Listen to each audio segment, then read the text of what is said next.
Songa ya rejection oba visa bwebera rejected ebisere bisinga kiva ku bintu biringa bisatu oba bina nze byengendo bba wanganzi then omukulu ajja kwongera kekisooka singa applying a visa ne bagikomyawo with document required ebisere bisinga bayinza okusaba passport to resend it oba to rescan and send it ekyokubiri ka passport photo kayinza okubeera nga kabadde kalina bla gatekalabika bulungi bakagamba damu or resending your passport copy oba passport photo sorry ekyokusatu basobola ogiza ne basaba police clearance ye Uganda singa babeera bagisabye mu document required era tujerika ne tugamba visa yo ekomyo mu document required bagala police clearance oja kubereyo mbuze police clearance kyekinza atalina misango fena tetumanya ani alina musango n'ataguyina okitegeera bukyenkya ne bagamba nti UAE oba Dubai bakubanja ddira mwemu tosobola kufuna visa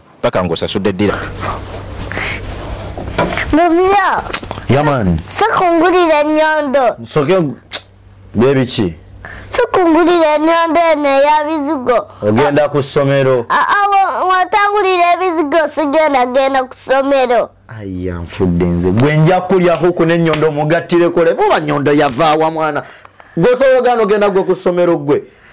Sigenda ku ssomero ngulira Nyondo ate mbona. Ngenda kutwala ku police. Bakube emigo genda osome. Nyondo watujiridde Nyondo olese ebizigo Nyondo gwakola ensusu omwana wange naye yayagala kola lususu mubadde kimusimanya kajjamu ebalabe simanya tekeirusa simanya koleka kunnacho mubadde Ovudde ku Seashell Shipping Services LLC kati na wano bagenda kutuusiza buli kyoyagala ku mulyango gwo bati bakutikkira ebintu by'okuva UAE paka Uganda eno 24/7 service bakutabuliza ebintu mu bbanga mu nnyonyi kogatta ne ku mazzi sea shipment balina royal service brick park service kogatta ne kalonda yenna gw'oyagala okuweereza e Uganda ng'ava mu buwalabu Seashell Shipping Services LLC guyigala okumanya ebibakwatako kubira Mwami Mustafa ku plus mwenda musanvemu 557 mukaga 88 258 oba omukyala Nuuru ku plus mwenda musanvemu 563 mwenda 85 382 oba essimu ya office plus mwenda musanvemu 588 858 529 ate Uganda kwategana n'omukyala Saara ku plus 256 785 229 312 eno Seashell Shipping Services LLC.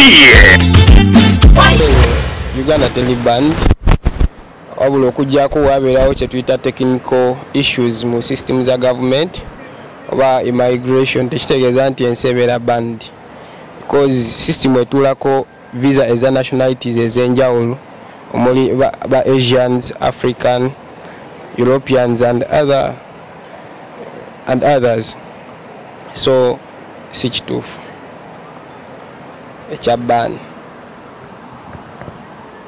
ku mukutu Nyondo Media kwensinzira okubanga nkuweereza gwe wenna ali eyatulaba ebiseera ebisinga obuvunaanyizibwa tebutuganya kwebaka ne bwe tubeera balwadde okusookera ddala nja kusooka okwebaza ttiimu yange Nyondo Media at large cause na communicating nze nga siwulira bulungi. In fact they are the first people to talk to, then my bosses benkolera ku Sky and Nature Travel and Tourism weewaawo my team CEO and the rest neyanziza okuwuliriza omulanga gwange nkoledde mu uniform olwaleero kuba mbadde supposed kuba ku kisaawe era nga tulina program egenda maaso Buganda Masaza Cup ngegenda kubanga etambula okumala emyezi 2. Unfortunately sobodde kubaayo kuba nafunye challenge oba problem y'amatu siwulira so kibadde kizibu nnyo okubeera nga ntambula nzekka nga maybe somewhere nyinza okuba nsala oluguudo ne bankoona olw'okuba siwulira si kuba nti ntambulira ku ssimu naye mbadde nnosooka okudduka nfuna obujjanjabi obw'amatu. Yesterday situation yabadde a bit fair ng'okutuuka mu side kuwulira kwa left nga right yokka etawulira naate ngenza otuuka ku ssaawa 4:05 nga sikyawulira dda totally. So I called my team okulaba nga banyambako okugenda okufuna medical attention. Weewaawo njagala era okutuusa okwetonda kwange eri ba clients bange bonna besobodde kubeera nga nzira messages eza audio nsobola ziraba message nzisoma empandiike ne audio sobola ziwulira obudde buno amatu gazibye malwadde ku mulamwa omukulu ono abadde alina ensonga zayogerako nyingi nnyo omukulu Don Visa era nsanyusa okukolako naawe ssebo lwaleero.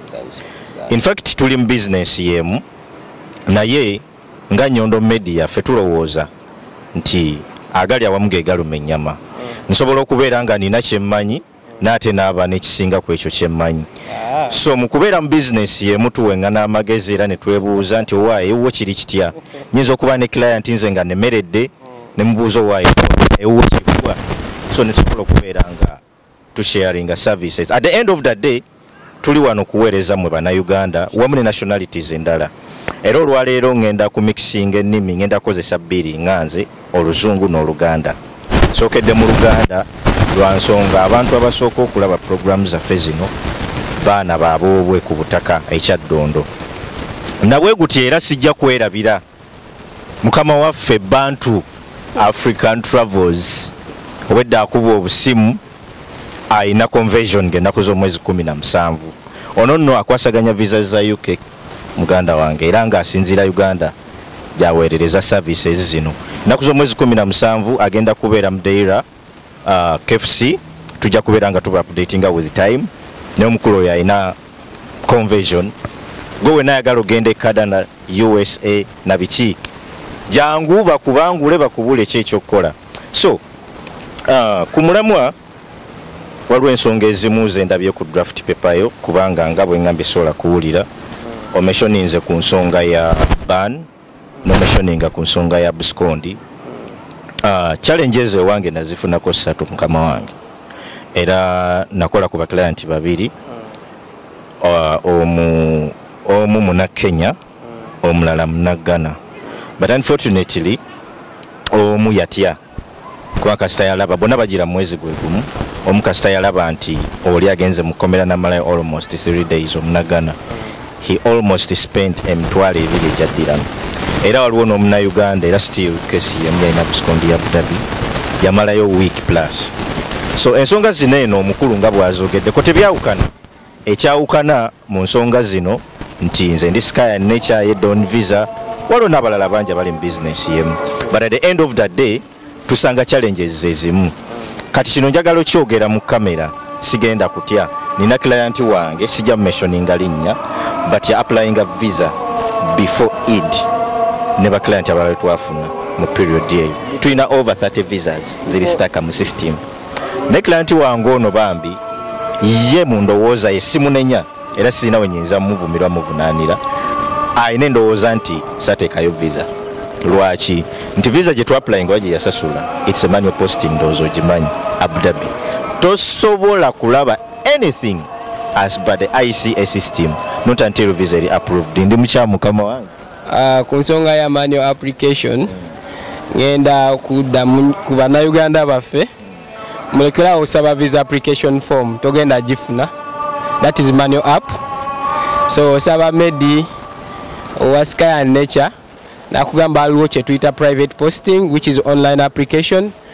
It is a bit expensive. You can get visa application form, but for manual app don't bother to ask, just wait ekitanda kiteme enkondo webakenga tojja gwanga olinda visa kubanga erwayo it is unpredictable for the duration of waiting.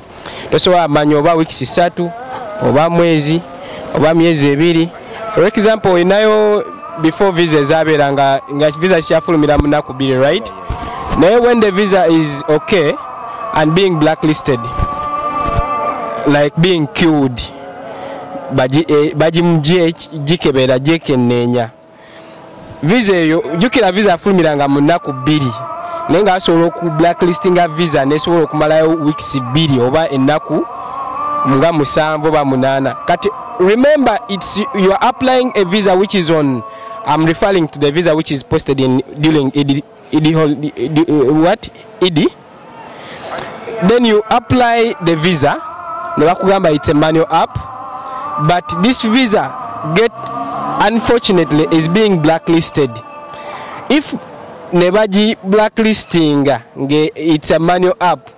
It can even spend 5 months because it's a manual app until nebajita nosobola kubanga ogifuna. So nanga ya applying a visa nawe nga eri mu manual app. If you don't see anything, because teja kuleta ambo eri blacklisted wali ku manual app, still it will read manual app. Eya jirinde eyinza okuba eri blacklisted. That's all I can tell. Kusinzira kubanga lyo ngambi lyemazeeyo ajagifuna. Nga bwannyonnyodde omukulu ensonga nsuubira nti muziwulidde bulungi. Well, njagala okwongera okutangaaza ku stiru ku nsonga endala. Waliwo ebintu bibiri baganda baffe abali eyo ebibali challenged nabyo. Ekisooka ye rejection. Applying a visa olwokubaze wa Medi Sky visa. N'agamba nti Medi wadon visa nakuwa sente zange visa baji rejectinga njagala sente zange. Nga mukulu Doni tanakuwa nteesa ye kansoke mbabuulire mmwe benna abatulaba.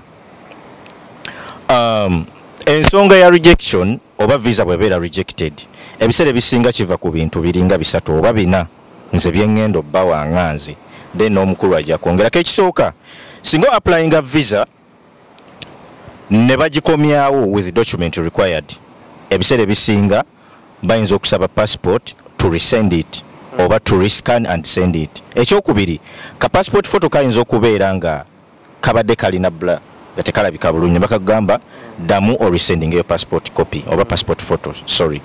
Ekyokusatu basobola ogiza ne basaba police clearance ye Uganda. Singa babeera bagisabye mu document required era tujerika ne tugamba visa yo ekomyewo mu document required bagala police clearance.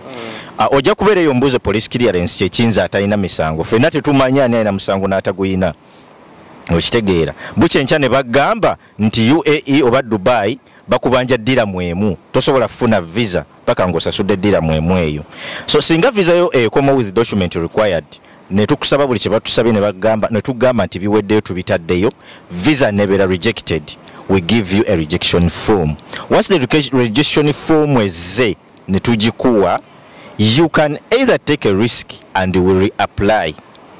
Bw'obanga tuyagadde taking a risk nosooka n'okiwummula oba ne tutryingako emirate endala okugeza tuyinza okuapplyingira mu Dubai byonna ebasabye ne tubibawa but still visa negating rejected tusobola okutaking a risk as per yose ne tuapplyingira mu emirate endala still bwe kigaana totally ne kigaana ne bagamba nti visa is totally rejected cannot receive. My darling, my brother, genda ewaka oba beera wooli kakkana weebake okole ebirala. Ne singa visa basaba buli kye basabye ne tukiteekayo it will get approved era nja gikuwa nze nga sales agent oba sales executive gwe wakoze naye. Wabula challenge eriwo endala mu ekyo yiino singa visa ojja gyendi nega visa yo rejectingiddwa ne sikuwa rejection form that is another thing. Am I right, Mr. Don? Ngenda kwongerezaako ku nsonga zo era ng'oli mutuufu. Ngenda kwogeranga PRO. PRO tuyina kye tugoberera nga tuyina emiteeko nti we guide and read the system and then we provide the service. If the government is requiring documents, there is a lot. Waliwo kye tuyita mother name, father name, it's a required document. Kisobola oviirako visa okurejectinga. Era n'ebirala nga mukulu Medi kyayo byayogedde bye sitagenda kuddamu.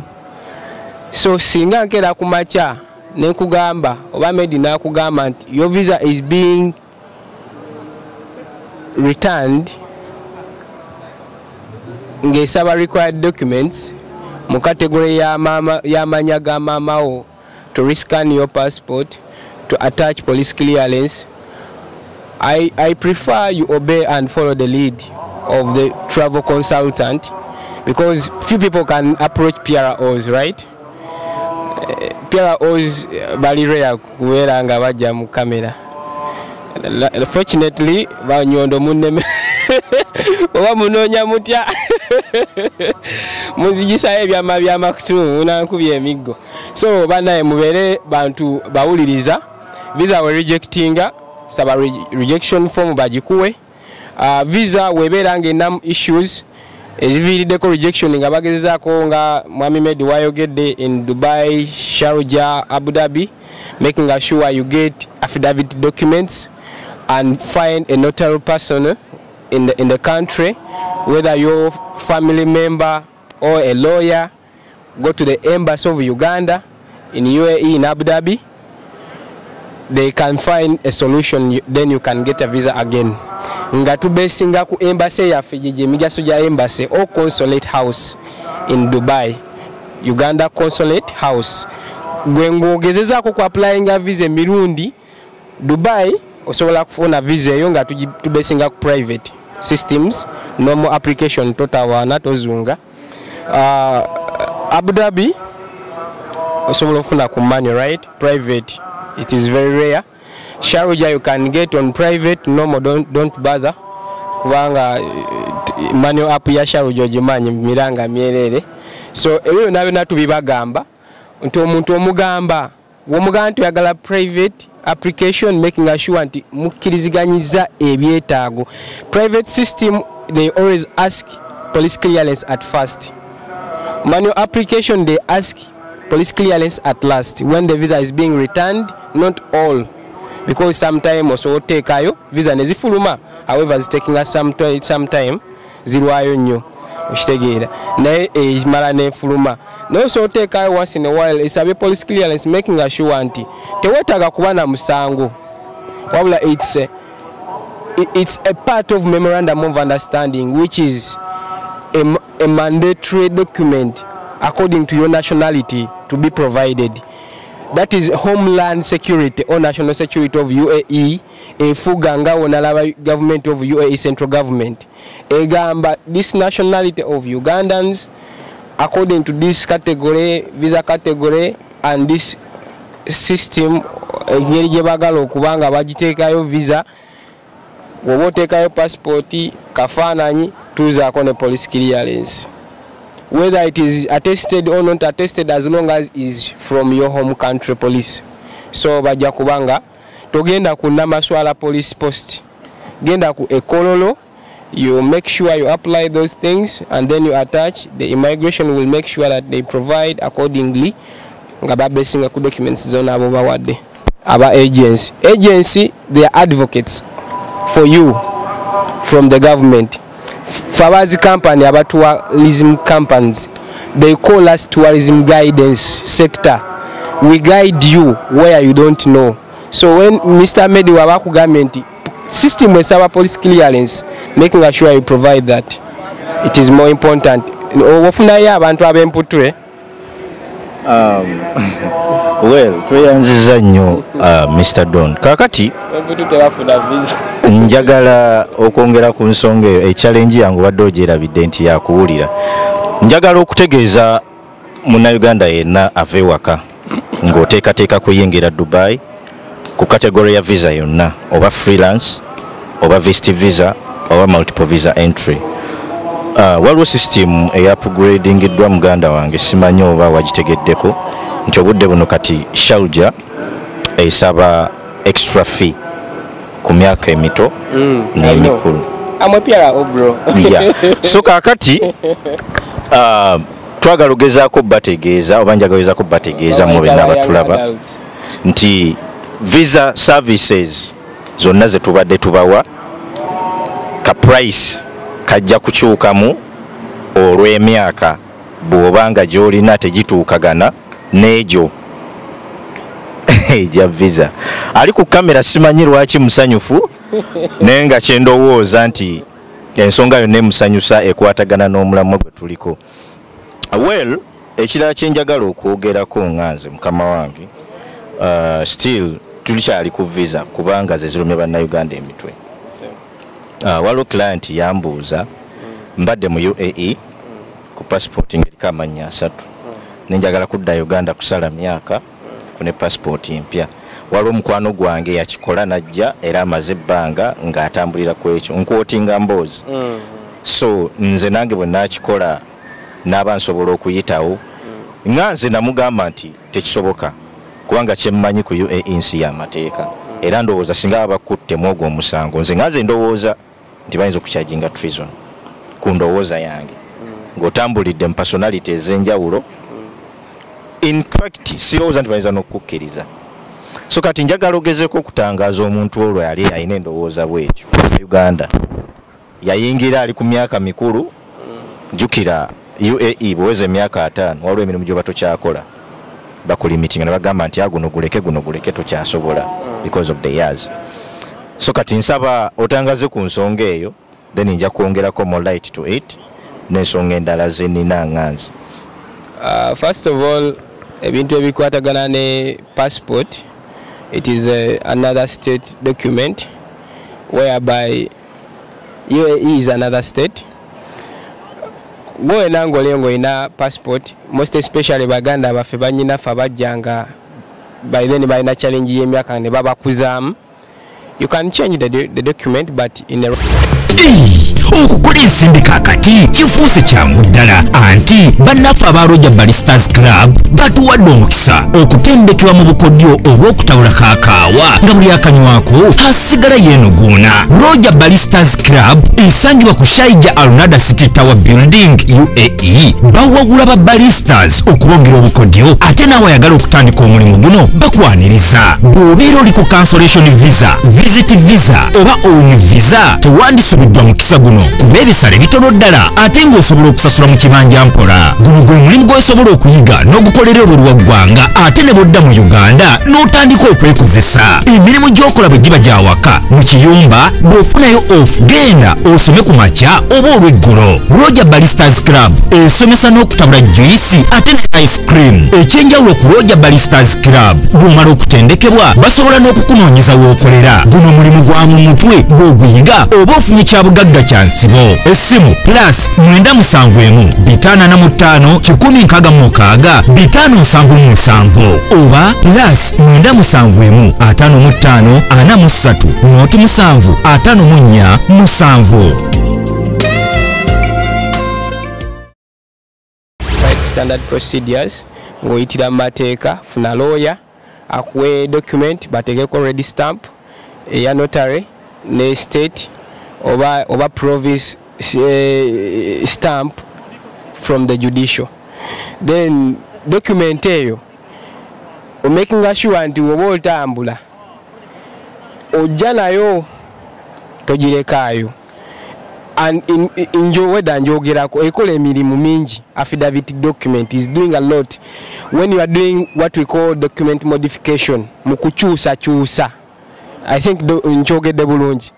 If you want or you are planning to modify your age, your name, nga woyogedde waliwo yalina emyaka mingi ayagala kukendezaako, waliwo yalina amanya 3 ate national ID empya kuliko 2. Make sure you get what we call a supporting document as an affidavit document. That is from a law firm. That document will give support of your new modifications. If you don't do so, ojja kuyita entebe ba kusaasidde olinago waddeyo 10 Dubai noona abawo 10 tojja yitawo. Tebajja kuvunaana treason because bajja kukomyawo kwetokoto Omwarabu akugambe yala visa ye egize visa ye bategize kubanga batokoze entry wokyukira bwoti making sure nti webuuza ku bantu Mwami Medi oba Don n'abalala bannaffe osobola okuba ng'oyambibwa wodde Uganda bukazambire wa lawyer asobola okuba nga akuwa document says it's called an affidavit document. Buli document yo nanyina ekwasaganya amateeka byapa biki passporti ate nafunamu enkyukakyuka mu bizibu empapula zange zentambulirako nemba nga nino zikyusaamu manya myaka okusinziira okusinga making sure nti document eyo nkulu nnyo an affidavit obeere nayo. Byayogedde sobola biddamu kuba kuddira mu mboozi tagiwoomya. Nyongera okubajjukiza nti Nyondo Glim beba main sponsor ba programs zino zonna era gwe n'omukyala ali eyo kwetoloola UAE tukola deliveries era nga tukutuusaako product yo wonna wooli. Offices zaffe zisangibwa Sharjah, that is City Tower, room 1501. Tukola 24/7. Naye njagala okuupdatinga ku clients baffe bannaye abadelivery abeewala basebo ne bannyabo. Mu Dubai temuli mmotoka enywa mazzi ate tewaliwe bavuga kagaali. Era n'omusirikale singa abaakusanze ng'oli kagaali mu kasana pereketya oyinza ovunaanibwa okulagajjalira obulamu bwo. Katulagirire GKSF Travels and Best Ways Tourism banono bwe kafulu kufunia visa gategone air tickets bakola ku fine reduction ne abscond removal outpass ne PCR test bafune emirimu direct ejaba maids bafune Dubai PCC ne Interpol letter tebakusasuza kasente konna buyagala kuwebuuzako bayina PRO services. GKSF Travels and Best Ways Tourism basangibwa Dubai Dira City Center Achiko Business Park Building L5 office number 5 0 musanvu obufune ku simu 0523 musanvu mukaga nya beba GKSF Travels and Best Ways Tourism. Baklant bafa balungi balamusizaako nnyo amanya gange nze Nyondo witi omugane mu bitiibwa eby'ekitalo baletedde ekizigo kya Nyondo Glim. Ekizigo kyaffe bana ekizigo kino kirungi nnyo otandikira kulabira ddala kunze kennyini bannange ennyirira bitya. Kizigo kirungi nnyo ndowooza nange muba mundaba kijjamu black spot kijjamu pimples twakuletedde sayizi yonna ey'essente zo. Kizigo kirungi ddala bannayinage musobola okulaba kasikini kange kali kwalaji temuli filter eno kamera ate nekira siliko ka makeup. Bana emikwano tubebaza otu supportinga mwebale nnyo mwebalire ddala temujjango okwera mugende maaso n'okusupportinga naffe tusobola otwala programs zaffe endala mu maaso. Mpozi n'ekirala tulinawo wano buwig bubuno nga kano kenyambadde kawigi kalungi nnyo kumwe abatagala kusiba nviiri oba batagala kumala budde mu saloon. Osooka teekako nga nze kuba nange sirinaako nviiri ku mutwe nkataddeko naye era ndabika bulungi. Mpozi n'ekirala ekyenviiri nsiba enviiri yonna gy'obeera oli oba oli mu kiyumba oba oli luddawa nze yonna nzija oba nnumba wano wendi ku bbeeyi ey'okuteesa etali ya mpaka. Mpozi n'ekirala yes tulinawo ebintu ebirala wano tulinawo ebintu by'abakyala eby'omu kisenge n'ebyabaami tulinawo manipawa w'abaami n'ebyabakyala biyitirivu ddala besobola kumenya. Bannange naye nga byebyo ebiri mu store yaffe. Is that necessary?